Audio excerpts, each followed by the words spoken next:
even think in the midst of it all, you already knew my name. Hey y'all, what's up? My name is Tony Alyssa. Welcome back to my channel. So in today's video, we're getting into year 2 of God Told Me to Move to Texas.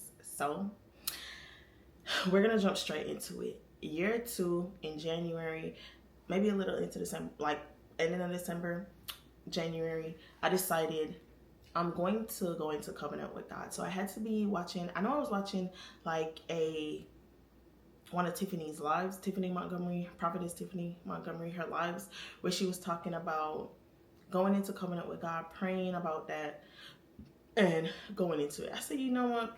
Let me do that. My reasoning for having a covenant with God was because I realized every single time I was going through something, I slacked off on praying. I slacked off on reading my Bible, especially that time where the axle broke on my car. I think I took a week off of God, period. I said, God, I've been through enough. I don't want to talk to you right now. And how silly does that sound? So I said, you know what? This year, no matter what I go through, like that year 2, 2024, I was like, no matter what I go through, I want to talk to God. And for me to do that, I was like, you know what? Let me just go in covenant with God, so I know I have a responsibility to, to uphold. So I decided to go into covenant with God, and y'all, that helped. And it helps so much. It just helps so much. I 10 out of 10 recommend going into covenant with God. In January as well, I'm still trying to build up my money. We just moved into our apartment December 31st, and I'm still, because now everything is slowing down at work, hourly wise. So I'm building up my money. I'm still having to DoorDash on top of my income to supplement it. So I was getting optimistic, but I'm feeling like, God, I thought this was gonna get better. Why am I still DoorDashing? Like, what is happening? I thought I could have took a break, because y'all, I literally would go to work for all them hours, go to sleep, take a 2-hour nap, have to go and DoorDash. So I was exhausted at work. I would sleep on my 15-minute break. I would sleep on my 30-minute lunch break. I would sleep on my next 15-minute break. I was exhausted. And like I said, probably I never had to really do that, but I didn't have the faith. So that's what I was doing to supplement for the faith that I didn't have. I was overworking. And then another thought that was going through my head was, God, if I don't have nothing good, in a sense, to show for me coming to Texas, how will people know that you actually sent me? Like, how would they know? Like, I need something to show. And what I mean by that is, yes, we go through trials and tribulations with God. Yes, all of that. Yes, we do go through stuff, because God needs to show us stuff. He needs to break stuff off of us. Yes. But at some point, life has to get better. So, and I wasn't seeing the better in life as yet to me, but looking back, it was some better, but I wasn't seeing it as yet.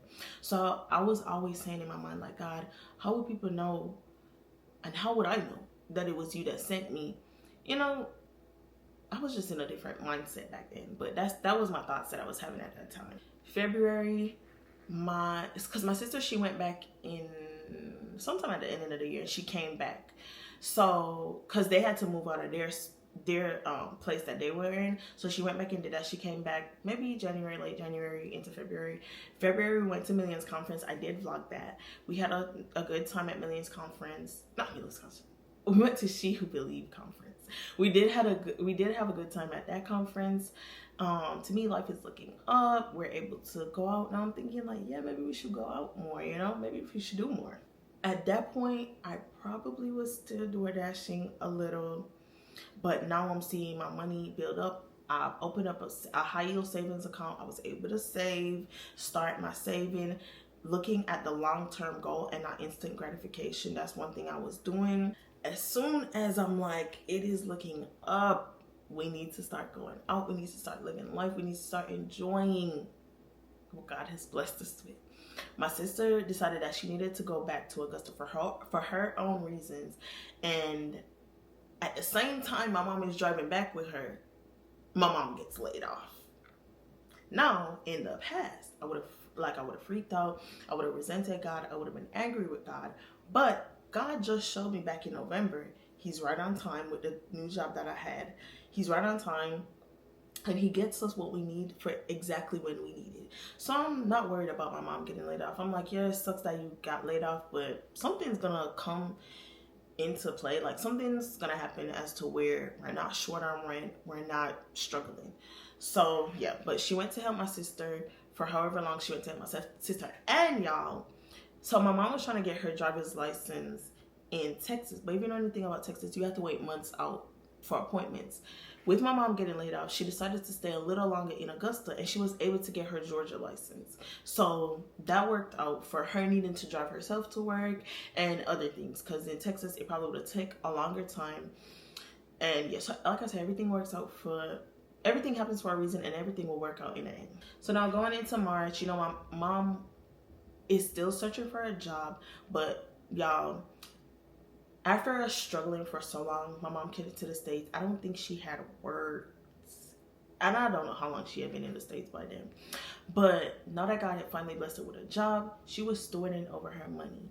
And she also inspired me to steward over my money. I was like, hey, I set up a high yield account, sent her the link. She set up a high yield savings account, and we were saving. So by the time she got laid off, she had saved up a lot of money because she didn't have that many bills by not working for them for as long as she wasn't working. So she didn't have all those bills, so she was able to save up way more money than I was able to save up. So now going into, I think it was March, she was able to pay even without having a job. So we still split in rent how it's supposed to be going. And somewhere in March, she was able to secure two part-time jobs, and so she was able to make up her money for the rent for what going into April. So April is going good. May, it was my birthday, so you know I did whatever I wanted to do for my birthday.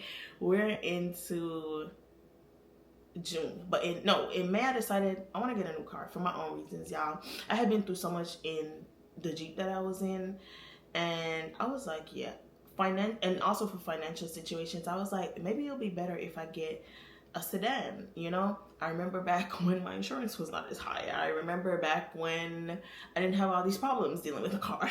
I remember when gas was cheaper in a sedan. So let me go back to comfortability. Okay, so I went and looked for sedans. I was gonna get a Honda Civic, but y'all, God just kept closing every door. Even when I couldn't get the Honda Civic, I was like, you know what, let me just go and get a Mazda. Mind you, every time I went to get a car in the past, it wasn't really no struggle. Like, well, I'm lying. Scrap that. But I got, like, in the ending of the process of me getting cars, I was able to get a car. This was the first time that I was just like, you know what, maybe God doesn't want me to get a sedan, because the sedan in a sense would have been a downgrade, because all the features that I have on my Jeep, I was not getting it in a sedan. And my whole thing was get a sedan, get lower payments, and do more with your money, right? Turns out the sedan was like $10 or $20 cheaper than, it wasn't that much cheaper than how much I pay a month for my SUV. So, but I was still gonna do it. I still was gonna do it. But anyways, none of it worked out. I didn't get a car, so I was stuck with my same Jeep that I have. And I'm glad that I stuck with my Jeep, because y'all, the winter that we just went through needed those heated seats. Needed them. In May, I also decided that I was gonna get a puppy, okay? But I got the puppy in June. So I also knew that my mom was going on vacation, and she was the one that was helping me with the puppy when I was at work. Because I would work overnight, she would work within a day, so she would help me out with the puppy. My sister, she was coming back, so we coordinated that whole thing as to when she would come back. So somebody will be with a puppy. Y'all, I'm making impulsive decisions, but somebody would be with a puppy when I wasn't at home, right? My mom went on her vacation. I think, what was it? My mom went on her vacation. My sister came. So now we are into August. August, it was already good, but August is when it got great. Your girl went on vacation. Vacation unheard of. Like, the last time I had been on vacation was 2020, when me and my sister drove so she could have like a baby moon before my nephew came. This is 2024. No, I'm lying. We went on a vacation after I graduated college, but after that I hadn't been on vacation, y'all. That is something that I wanted to do, was travel. It didn't happen the year before. Well, it did happen. It depends on how you look at it, because I traveled to Houston, okay?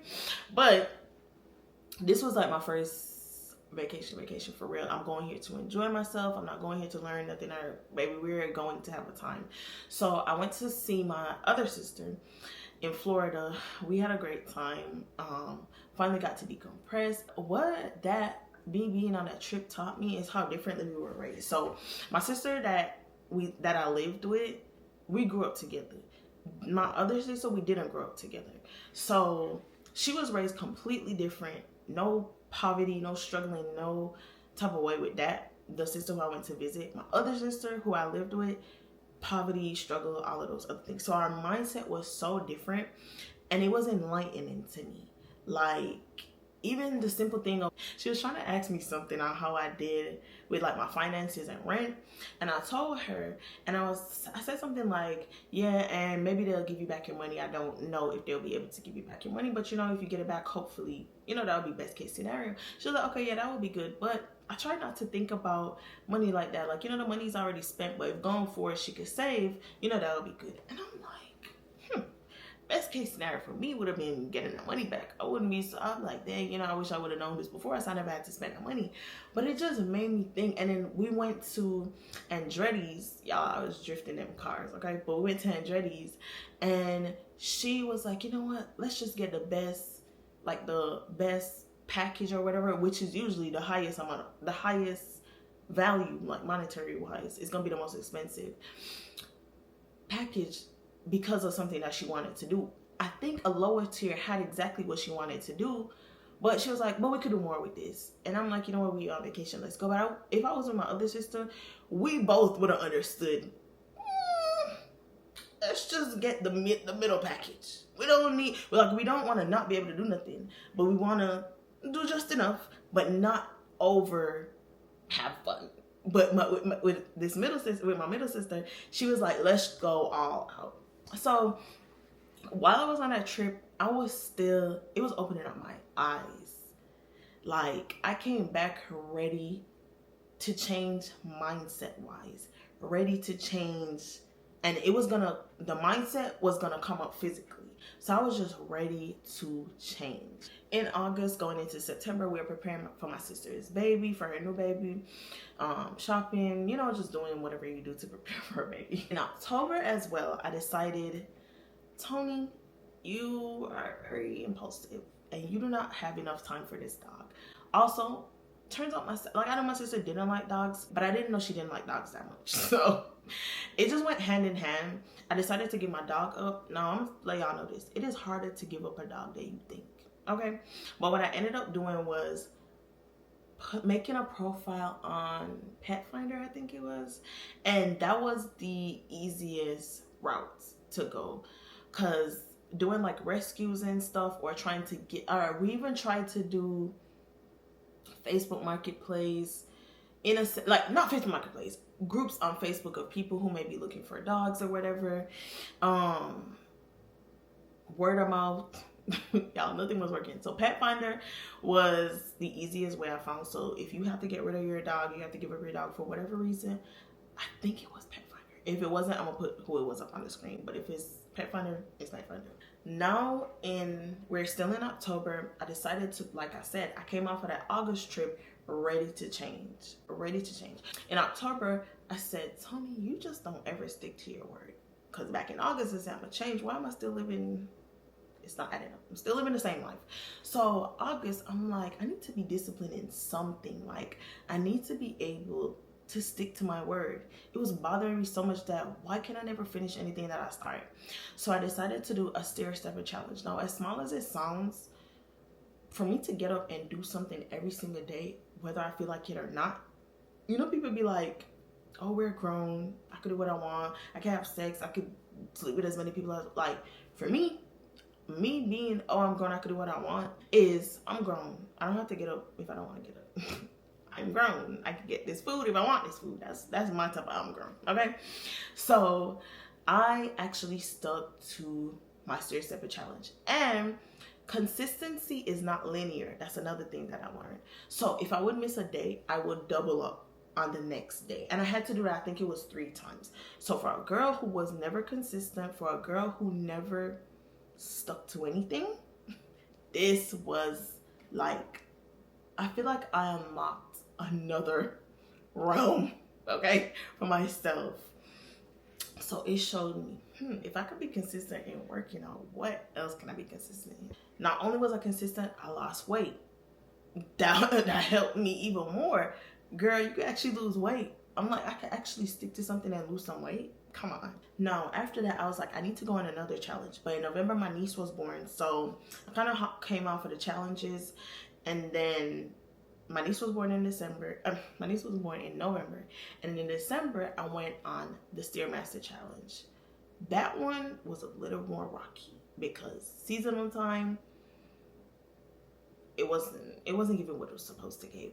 But also within December, I was on TikTok, like I said, I was doing short form content, and this one lady, I was talking about my fast food addiction, and this one lady was like, well, how much do you spend a month? And I was about to tell her, like, I think I was about to tell her like 400-500, oh no, like 300-400 or something, because in the past I had calculated it.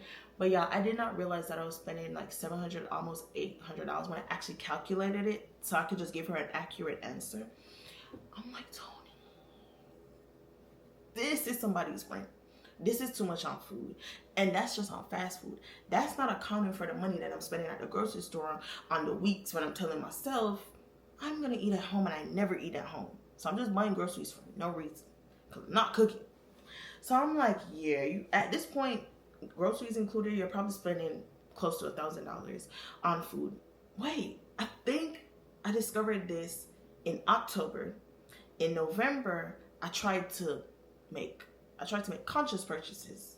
I was lower than 700, still too close to it. So in December, I decided I'm gonna put myself on a strict $250 budget, and y'all, I actually stuck to it. Another realm unlock. I can stick to a budget. I don't think I've ever stuck to a budget in my life. Again, I've grown. I can spend my money how I want to, okay? But budgeting, so now we done budgeted. We done stuck to a challenge. We could lose weight and save money, okay? So that was my year. That was my year 2. Year 2 for me was so much better. I hope I'm not forgetting nothing. I wrote my notes down. But year 2 was so much better. But it was, I thought like, I don't really have a testimony for year 2. But year 2 was so much change for me mentally and spiritually. Me learning stuff about myself, me learning stuff about God. And I could have asked for nothing better, honestly, in 2024. The first thing that I learned is the decision I made on December, but that I started acting out on January 1st was to make a covenant with God was the best decision I ever made. Why? Through that covenant, it made me learn that God answers prayers. Like, God answers prayers. Like, I know we say all the time, like, yeah, God answers prayers, but seeing it happen in my life, it just was a different level of faith. Another thing I learned was trust God, stop being so self-sufficient and prideful, feeling like, well, this situation makes sense, so it has to be God. No, go ahead and ask God. Because even though it makes sense, like, oh, after A is B, that just makes sense, go ask God. Because everything that makes sense, everything that seems to be a sign, isn't always God. Y'all, the devil gives signs too. And I fell into a few of those signs of stuff making sense in 2024. So, and my sister, we were talking about this. We were like, yeah, stuff that makes sense, we're not going for it anymore. We're going to ask God and get his approval. The last thing that I learned is stop being selfish with your gifts. That is what brought me into this. I think that I made that decision in December, but now it's coming over into January, February. Stop being selfish with your gifts and use them. And another thing that I learned is believe God for more. So what I mean by that is, y'all, it's so much I could go over with this, with like my life, seeing the gifts that I have and not using them because I'm going through something, or not using them because I don't feel like talking today, or not using them because of whatever reason because I'm grown, whatever reason I come up with in my head for that day. Stop holding your gifts hostage. Stop falling off of using your gifts when you know you're supposed to be using them because you don't feel like it. That's what I learned for myself. So now here I am in year 3. We're still going through year 3, using my gifts, posting on YouTube. So that is what I learned in year 2. I am so grateful for this move. I'm glad that I didn't give up through that wilderness season. I'm glad that I didn't say, God, forget you, like I usually used to do in the past, and actually making a decision to stick it out with God and sticking it out with God. Even when the stuff that I went through, I never in a million years would have expected it. And I was like, God, this is what it is with you. Like, I'm glad that I stuck it out. In 2024, I also was able to encourage my sister as she was going through her own things and us getting revelations together. Like, 2020, not 2022, 2024. But yeah, all I could say from these past 2 years is I'm glad I stuck it out with God. I'm glad I stuck it out with God. And what I realized too is, like I said, back in the church that I used to go, like that I grew up in, the elders in the church would say, like, life with God is so much better. Life with God is so amazing. And the fact that I didn't see it, I just didn't understand it. Life is gonna be what it is. You're gonna have trials, you're gonna have temptations, you're gonna have ups, you're gonna have downs. Doing it by yourself, doing it in the world, doing it with the enemy, horrible. No guidance. You're just making all the wrong decisions, leading you straight down the wrong path. But going through that life with God is what is so much better. You have that guidance, you have that peace, you have the reassurance, you have that direction, and you know no matter what you go through, all things will work out. Okay? All things will work out for your better. And I want to give a scripture. We know that all things will work together for your good. It's Romans 8:28. But I want to give another scripture based off of gifts. The scripture, one of the scriptures that I am decreeing and declaring and just open up my eyes for this year, as I'm in year 3, is Proverbs 18:16. A man's gift maketh room for him and bringeth him before great men. I just want to encourage y'all to use y'all gifts, to pray about your gifts with God, and to just use them for the glory of God, y'all. That is what I want to leave off on. And in Proverbs 18, I had so many other scriptures that are highlighted in this about your words, about speaking. Another one in Proverbs 18:20 says, a man's belly shall be satisfied with the fruit of his mouth, and with the increase of his lips shall he be filled. 21, death and life are in the power of the tongue, and they that love it shall eat the fruit thereof. Proverbs 18, get into it. Thank y'all so much for watching this video, and I'll see y'all at the beginning of next year for year 3 update. However, I'm gonna see y'all tomorrow for the next video. Thank y'all so much for watching, and I'll see you next time. Bye.